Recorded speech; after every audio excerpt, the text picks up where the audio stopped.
whatever we can. But anyway, you must teach us. It's Rosh Chodesh, and in the yes. merit of Klal Yisrael, may we all be safe. Okay, so in merit of Klal Yisrael and the soldiers to okay, so it's actually quite interesting. I was at shul this afternoon. These guys were talking about when can you interrupt your Amidah, and I don't think we've covered this. Forgive me if we have. So this comes from a reliable source called Penine Halacha.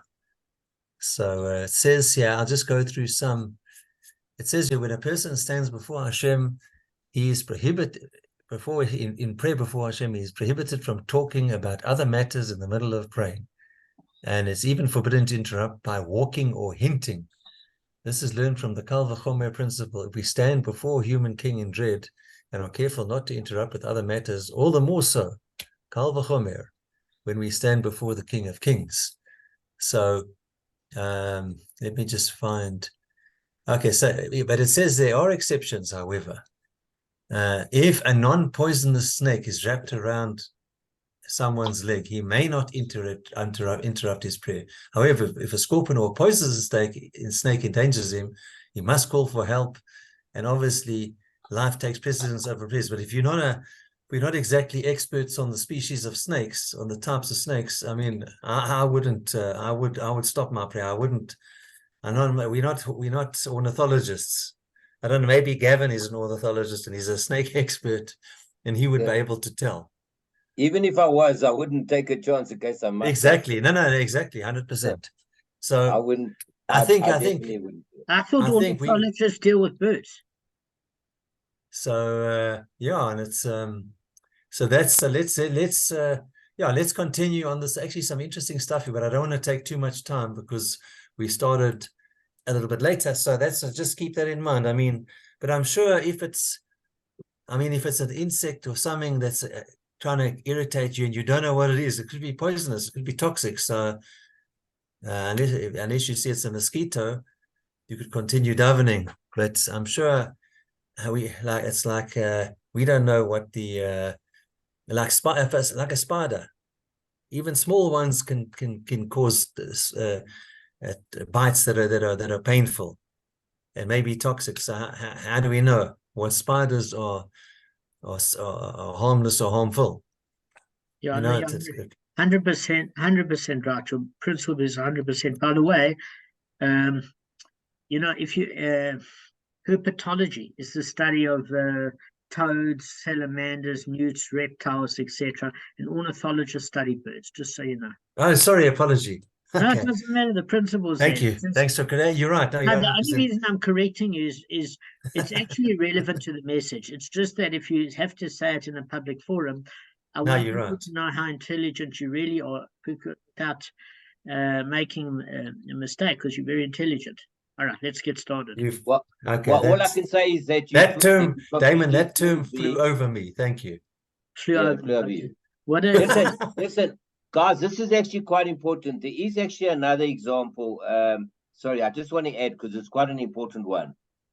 So what I heard, and I think it was from Rabbi Abak directly, if you davening, what's it called, Amidah, all right, and you have kids, right, young kids, and they're making a noise outside and it's disturbing everybody else, you can actually stop your Amidah to go and I've seen that. And get your kids under control. So it's just good to know, because some of us have kids and maybe some of them, okay, I don't think Dustin or Mark at this stage are going to be screaming outside the shul.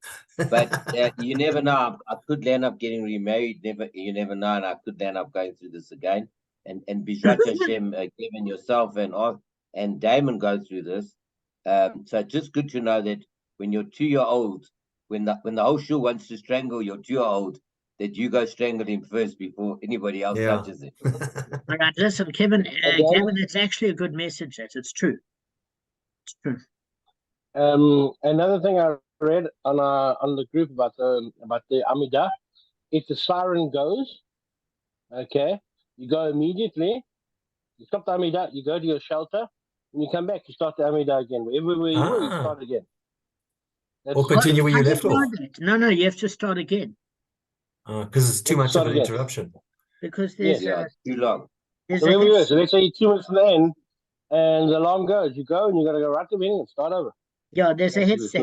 By the way, Arthur, tonight and Sunday night, tomorrow and Monday, it's Rosh Chodesh for 2 days, starting from tonight. So you need to, if you add here Levi Avot to your benching, as well as your Davni, just letting you guys know. And if you messed up in Tishrei like I did, it was a disaster. One should go into Rosh Hashanah fixing things, and I ended up just crashing. So this is the month. We're starting with a new month. Let's try. All right, guys, let's start the Gemara. And I want Arthur to read the Mishnah because he's in Eretz Yisrael. He needs that extra schus and safety, which I want. So I'm just going to share the screen. And I wish you safety, Arthur, really. Yeah, man. Yeah, and you and all your friends and family and the whole Israel, obviously. Oh, man. Okay, let me just move this, get me the picture out the way. Okay, there we go. Okay, the Mishnah continues its decision about the use of property that is stolen by another. Hang on, Arthur, can you start slowly and again, please slowly, but take your time because this is how we're going to do a few duffs of Gemara on this Mishnah, so take your time, please. Okay, the Mishnah continues its discussion about the use of property that was stolen by another. One may not take change from the coins in the custom collector's box, nor from the coins in the tax collector's purse. Nor may one take charity from them, but one may take from the coins the collector has in his house, or from the coins he carries in the street. Excellent, excellent. So, what does it mean one may not take change from the coins in the custom collector's box? So what I'm going to do, guys, is just share a little bit of the insights with you in terms of what that means. Basically, the box is what you call a one-way note or coin dispenser that was made out of steel with security guards, believe henchmen. Yeah? Yeah. Arthur? Damon, you broke up there for about 10 seconds. Okay, just repeat. I think it was fine for me. I'm not sure. Okay. I thought I heard him. Okay. Yeah, so you want to please start again? Yeah, thanks. You broke up. Pleasure.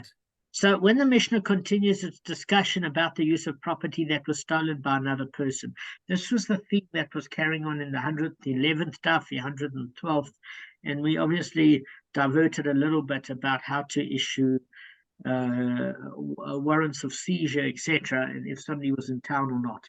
So we're now going back to the subject at hand, and we're saying, look, you can't take change from the coins in the customs collector box. Now, what is customs?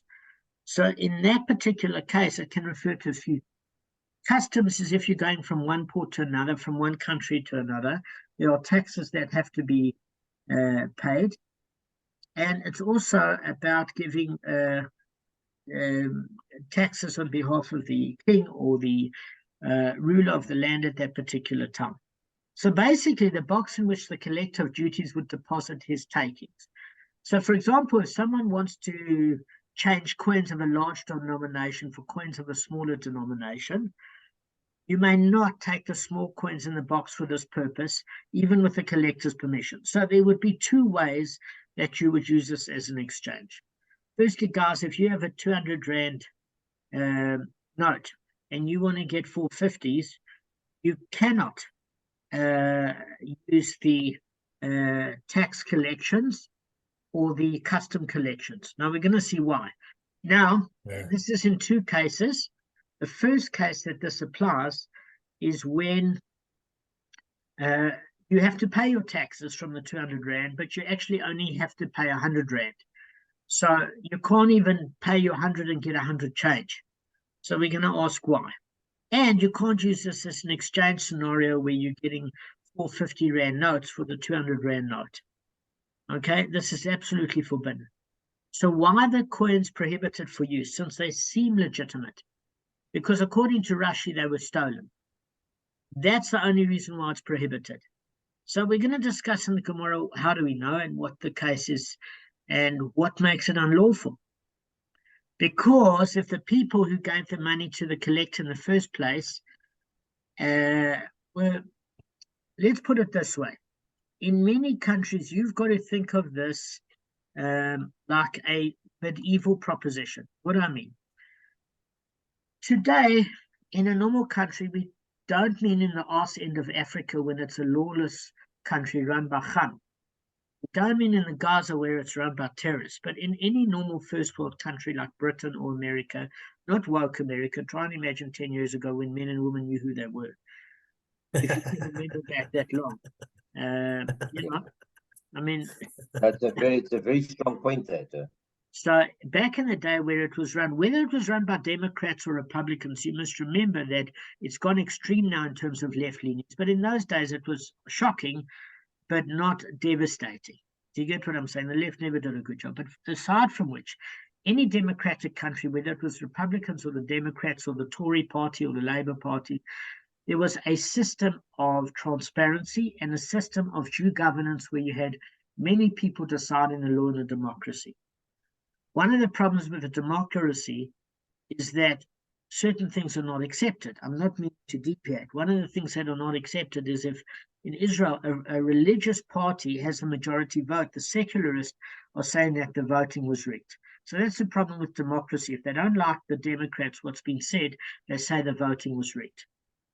And they generally rig the voting themselves. But that aside, in those days, correct. In those days, there was something called serfdom. So serfdom was when you had your feudal lords and you had the bourgeoisie that basically owned the land, and they would tax almost to death the serfs that worked on that land, or else they could die. It's not like today. You must know, today you can have a road rage and, okay, somebody might be hit, but very rarely shot or killed. In those days, if your honor was slighted, you could challenge somebody to a duel, and it was only a coward that bowed out of a duel. If you were dealing with the Saxons or the Vikings or throughout history of the Romans, things were very violent. Do you get what I'm saying? Really, really violent. And therefore, taxes were forced amongst the poor. And there's this whole discussion in the Gemara about what is legitimate. There is a rule about following the laws of the land, but there's also a rule that if you are oppressed and it's being punitive against you, do you have to pay? And this is an issue at what's hand, is that is this money considered stolen because the people that were taxed were doing it against their will? And the issue comes up, well, if it's against their will, no one likes paying taxes even today, South Africa, but illegal, or is it not? Because it's a resentment purchase. However, the overlying factor is in a democracy, taxes should be used at a smaller proportionate basis where a person can flourish, and the country's infrastructure can be built in terms of people that have spent their entire life serving the country, working for the country. They can retire and be looked after when they're feeble and they no longer have the presence of mind nor the body to be able to take care of the country anymore. That's a normal character tov that a country shows its citizens. The second aspect is hospital care, frail care, care for those that are retarded and can't look after themselves, educational care for those that are underage and are not yet productive and part of society. So these are the issues that we're dealing with in the background to the Gemara. I hope I explained it adequately well so far, and just giving you a bit of an idea. So basically, if the people who take the money to the collector in the first place have not yet had this despair of retrieving it, in other words, there's no yush, then taking the coins from that collector's box or the taxation treasury itself, guys, is going to be considered theft because the money still belongs to the victims. Okay? Now, in a case where they're dealing with a feudal lord that has got 10 bouncers with swords and axes, you kind of got your ush. Why do you have your ush in that case? What is your ush? And why do we have it in that case? Actually, can't remember what your ush is. I'm blank tonight. Okay, your ush, Gavin, Kevin, what is it? Gavin, try first before I answer. No, you better than me at this. It's despair, despairing of exactly. of the object and writing it off, basically. Exactly. Of the property, of your item, Yeah. So the Gemara discusses well done, exactly. So the one is first-hand theft. If the victim hasn't despaired of retrieving it, in other words, he's either living delusionally and thinks he's going to have it returned. But generally, despair is a common term, not for the delusionary, but for people that that might feel that this particular person that was tax collector is going to be removed. Perhaps he's a bit shoddy and the king is displeased with him, or whatever the case may be. If they haven't yet given up hope of getting their money back, because this tax collector, you're hearing rumors the king wants to off with his head, then your ush hasn't taken place. So therefore, you're actually stealing in this case, because you're stealing from the victim itself. Now, if you have a case where the victim's despaired, why? You know that this person has been a gangster, collecting on behalf of the king, but he wouldn't hesitate to remove one's head from one's body, then your ush is obviously taken place where the person's despaired of getting their money back from the tax collector, basically like the mafia. Okay? So therefore, two things have taken place. Your ush, despair, and dint of your ush, and a change of domain. So Arthur, you need both. How's it changed the domain? It's gone from the victim's premises to in the hands of the tax collector. So there's despair and a change of domain. So you need the dint of your ush and a change of domain. So the Mishnah says, well, why is it forbidden in that case? And it's forbidden to use the coins as an exchange where you're getting small denominational currency, which you need from a bigger form of currency or higher denomination, or you're having to pay tax, but you want change. Why? Because it's repugnant to take money from a box that is designated for stolen property. It should go against a Jew's neshama. And this is cited by all the sources, okay, by Tosfot, by Rashi, etc., etc. So you cannot be a party to even getting benefit from somebody else's theft in any way, shape, or form. So, for example, you've got a friend of yours, I don't know why you'd be friends with somebody, but the neighborhood thug that wants to give you a ride, wants to let you ride in his latest car, the Porsche. And, you know, you like a girl and you want to drive around in the Porsche to look like a big macher.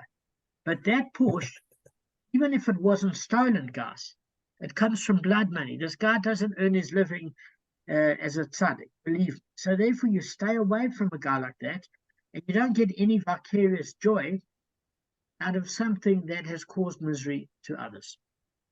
Kev, ask me whatever you need to. Yeah, but maybe I was just thinking, if somebody puts 200 bucks in the tax collector's box and wants 100 change, that could also maybe be seen as bribery or corruption, regardless if it was stolen money. And it's maybe that someone might see that as a Marat Ein type thing, and it could be seen as someone's bribing the tax collector. Okay, so it's a good question, and I was thinking of something similarly, but the truth of it isn't for one particular reason. Is that this particular tax collector has got 8 thugs around him that are murderous thieves, and if you don't pay, you'll get your skull bashed in. So therefore, there's no sort of bribery that you could get from him. He can take everything from you, and there's nothing you can do about it. You're a sub-citizen. You're beholden upon, outnumbered and beholden upon what he wants. If he wants to take, and this is what the Gemara is going to bring up, exactly Kevin's question. Maybe we think it's a bribe, it's not that. The thing of it is that maybe the king has taxed only a certain amount, but because this guy is mafia and surrounded by thugs who are willing to kill, then in that particular case, he can take, instead of the 100 zuz, 400 zuz, and say it's on behalf of the king. This is exactly the issue we get. So you can't toy with a guy like that. There's no bribery. You're not getting something in return. You're getting your skull in return for the money. You don't want it bashed in. So it's not bribery. Bribery only occurs, Kev, on 2 bases. The one is that if you take a politician and the mafia, whatever the case may be, is that the mafia doesn't want to be prosecuted, say pays the local captain at the police force so he can carry on with his nefarious neighborhood affairs. And the cops look the other way, the police department, because he needs the police to look the other way because he doesn't need headaches. Now, the police earn money because they earn minimum wage. So that's a relationship of reciprocity based on the fact that they're mutual needs. Now, the cop, as much as he wants to go in and arrest the mafia guys, knows that if he completely destroys the mafia guy's business, somehow, somewhere, there'll be a very strange coincidence that he'll get a bullet in his head one night on duty. So they both need each other. That's generally the reason why there's susceptibility for bribes. And they both have to gain from each other. And they're both on an equal footing in somewhat of different areas of expertise. As far as this is concerned with the bribe, if 8 people are surrounding you with bats with nails coming out and say, if you don't give me the taxes, and you say, no, but the king said it's 100 zuz, and you wanting 400 zuz, he's going to say, give me the 400 zuz, or else I'll crease your skull. It's not an arrangement of bribery, it's an arrangement of self-preservation. So therefore, bribery doesn't come into it. But it's a good question. It's something I was thinking about. I had to look in the Gemara.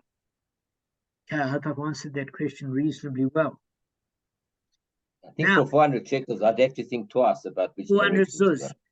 400 zuz is not for, 400 shekels in rand terms, you still have to think twice to know if he's going to crease your skull. Yeah, it might be better just to get out of that debt. All right, carry on, sorry. So it altered between custom collection, both customs is between 2 countries and the tax collectors within that jurisdiction.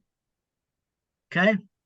So we're saying that there were 2 different sorts of tax. There was what you call civilian tax that consisted of both municipal tax and national taxes, and then taxes on goods and products. Now, in South Africa, sorry to digress, we're in a very difficult situation. I don't know if you've ever thought about this, but we pay taxes on all fronts. So if you want to say to me, I earn 1,000 rand and I have to pay 150 rand tax, it's repugnant when I'm not getting any services, but you have to pay it, otherwise you lose your tax clearance certificate and now companies will deal with you and finance the mafia.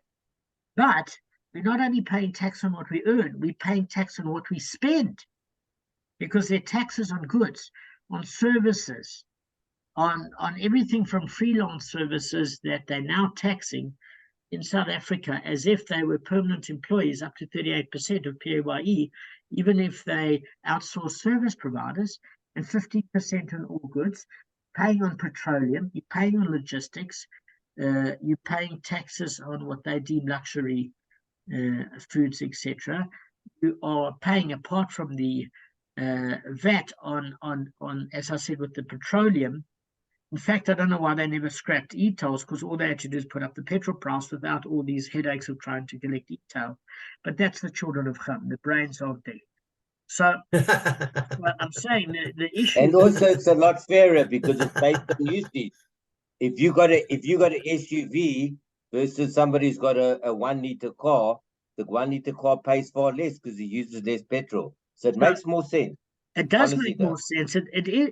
Gav, it's fair within not being fair. Where's it not fair? Is that basically they can just jack up the price. You have to travel, and it's blackmail. Blackmail, clear and clear. You know what I'm saying? But you have to do it. Excuse the pun on the term you use there. Yeah. Listen, I don't want to get kicked out of YouTube, but you're right. Well, we're very close already. We're already borderline. We're on the yellow list, which is we're on the naughty list, exactly.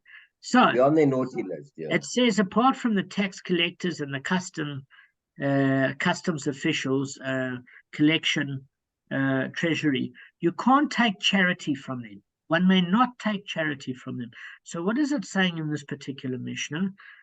That if an individual needs charity, he has to go to the gemach within that community and get it through legitimate means. Number one, he can't get it through charity through illegitimate means, but there's an additional reason that the Meiri brings, which is a beautiful insight. And the Meiri turns around and says, look, at the end of the day, what happens is you get a lot of people where they launder money. Now, what they want to do is they want to clear their conscience as well. So we have certain shul here, South Africa, Sephardi shul, and certain other where the Israeli mafia, they spend millions in the shul in terms of light fittings and everything else. And it's good. They want to feel better. So they're doing this mitzvah. And I think rabbis look the other way when this occurs because they're getting money for the shul. But these guys are gangsters, absolute gangsters. So what they think this arrangement is that it's okay. If you're stealing, as long as you're giving your tzedakah, it launders your sins. We're not talking about money laundering in terms of making it legitimate from illegal funds, from questionable moral sources, and then they just turn it over so that it's FICA compliant. What we're saying here is that people have this tendency, and it's the same with the Italian mafia, that what they do is they give to the church, they do confession, and somehow when they do confession about all their averas and their sins, they think they are forgiven, and it's a cathartic process. They don't change their ways. But more than that, people think if they give tax money, they give money to charity or individuals that need charity, it somehow exonerates their behavior and whitewashes their sins to say to Hashem, look, I've given charity. But Hashem says he does not accept funds or good deeds that come from evil development at all. So in that particular case, as far as the Me'eri is concerned, that we don't want the wicked person to feel as though he's got a sense of generosity in order to whitewash his sins. As far as so that's it. Yeah, Damon, 1 second. So he's still laundering money, but he's laundering spiritual currency as opposed to laundering. Correct. So that's where I made the differentiation. It's just like laundering money is taking illegal money and making it seem legal so that you can be what you call an upstanding citizen and a pillar of the community. Yeah, he thinks morally he's cleansed because he gives money to the shul and he gives money to charity, etc. I mean, Al Capone used to have a soup kitchen, and he did it with basically verbose public displays of generosity, but half the chickens and the bread and everything were stolen from stores directly. They went there with 4 or 5 guys. No, I was reading this, and they said, listen, if you don't give us some chickens for the soup kitchen, we'll burn your shop down.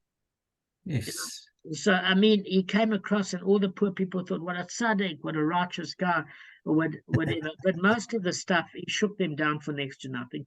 Or even if he bought it legitimately, believe me, paid that. Most of the guys said, you know what, you want to pay for? No, keep it. We just want our place safe. You know, we would like to live and exist and things like that. So that's no good. That's no good. And the rabbis that accept that sort of donation are disgusting, really. So that's as far as the Mishnah is concerned. But it says, however, that you can take the coins from the tax collector in his house or coins from that he carries in the street. And the reason being is the prohibition against taking a custom collector's money for charity or for change or those sort of personal issues applies only to coins in the box that contains illegal revenues or revenues by force. In other words, questionable taxation, etc., from thugs. But you can accept the collector's own money that he has in his personal capacity in his house or that he carries with him on the street because it's not part of the stolen money. In other words, it's indirect. It's not direct, okay? And it's from his personal capacity. Because it can be assumed that that money wasn't directly stolen because he usually puts his tax revenues directly in the box and the rest he gets to keep. Are there some sources that say that's questionable? So groma means indirect. It's not taking from a direct stolen source. It's taking from a person that's of questionable repute. How do all sources hold by this? Well, it varies, but that's the general consensus. Now, we are going to next time deal with Gemara and some of the issues about why this money is prohibited. Because on the one hand, one has to pay taxes. On the other hand, it's saying that this was stolen money. So we're going to reconcile it. But a clue of it is obviously the fact that if the money is not being used for productive means or it's punitively collected, it's a problem. So what I was going to ask you guys is that we're not doing a share on Tuesday because Gavin's coming back from a cloud very, very far. He's exhausted. And the other aspect is that we never did it this week because Kevin wasn't able to. Are we able to do it tomorrow morning, or is it bad for you guys? What time is that rally tomorrow morning? What time tomorrow morning? What time do you want to? Or if you don't want it tomorrow, I understand completely. No, tomorrow, but what about early tomorrow afternoon? Okay, so early tomorrow afternoon is difficult, but later is better because Gavin should have internet connectivity at the hotel. What time is that, Gavin? What time are you going to be No, at the hotel, so Gavin? then, so once I get there, you can give us a call. 5 o'clock, if you guys want to do it, yeah, we can do it. Yeah. I'll get 5 o'clock South African time, okay. Later is better for me. I've got a lot to get done on my plate tomorrow. And then I still have to go. We have to meet as well to get stuff. So there's two things. So I've got to get both done. I actually got a lot of stuff to do tomorrow. So I'm just going to be working the whole day. And then until pretty much I've met Damon, and then I'm going to start heading out to this hotel. And then I'll continue working there until I sure and probably work tomorrow night. I've just got a lot. Tomorrow's just a bad day for me. I've got a lot to get out all by. What time is good for you tomorrow? You say tomorrow, like 5 o'clock tomorrow? No, it doesn't matter. At 5 it should be fine. Yeah. No, that's fine. Kevin will call us, and if it's good for all of you, we'll do it. If it's not good for any of you, yeah, that's cool. Yeah. No, it's fine by me. It's fine. It's only 40 minutes. We'll get together tomorrow for Moishi's and for lunch at the. Yeah, so you're going to Damon. You're going to. Damon, yeah, that's a good idea. Meet tomorrow, M-E-A-T, not M-E-M-E-T.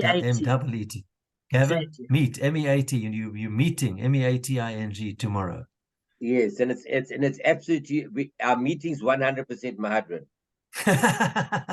That's kosher, not like what we discussed now in the share, right? No, we actually didn't discuss anything illegitimate in the share at all.